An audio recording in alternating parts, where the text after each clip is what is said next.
परमात्मा ने कभी भेदभाव किसी के साथ रखा ही नहीं। उन्होंने हमेशा समानता की बात की है। और मैं तो कहता हूं कि विश्व में अगर किसी ने सर्वप्रथम समानता की बात की है, सम की बात की है, तो वो परमपिता परमात्मा भगवान वाल्मीकि जी हैं।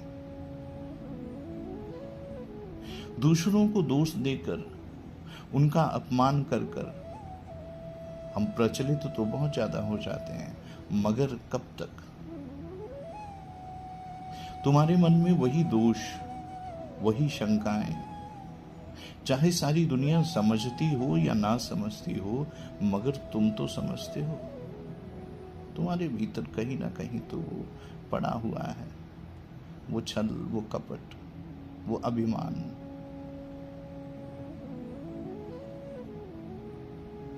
और वही एक कारण है जो तुम्हें परमपिता परमात्मा के साथ मिलने नहीं देता। कहीं ना कहीं वो खटकता है। और जब हम समानता की दृष्टि से सबको देखते हैं, सम्मान की दृष्टि से सबको देखते हैं, तो वो परम तत्व अपने आप उजागर हो जाता है। वो प्रेम की अग्नि एकदम प्रज्वलित हो जाती है। उसके बाद फिर आनंद, उसके बाद परम तत्व, उसके बाद परमात्मा।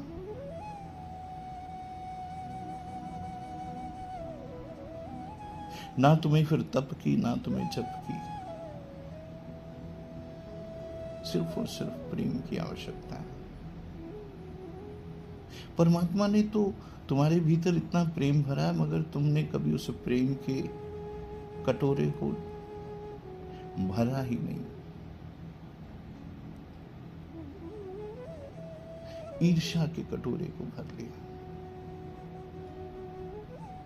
अगर प्रेम के कटोरे को भर लेते तो आज वो छलकता। फिर सबसे प्रेम की बात होती। हम कौन होते हैं किसी को बुरा और भला कहने वाले? हम कोई इतने ज्यादा विशेष हो गए?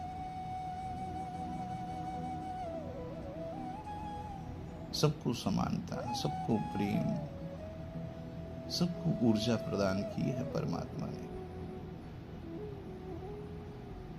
हमने यहां आके एक दूसरे से विद्वान बनने की कोशिश करने लग पड़े।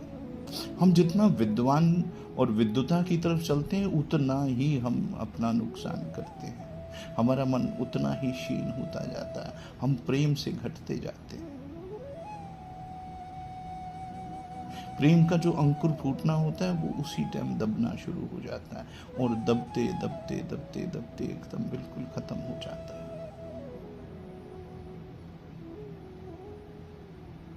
बढ़ाना तो प्रेम था, करनी तो बात समता की थी, सरलता की थी, मगर हम बड़ी बड़ी बातें करने लग पड़ते हैं, और उन बड़ी बातों में ही फंसकर हम बिल्कुल क्षीण हो जाते हैं। परमात्मा ने प्रेम का संदेश दिया है। आओ सब मिलकर सबसे प्रेम की बात करें, प्यार की बात करें, समानता की बात करें, रामायण की बात करें।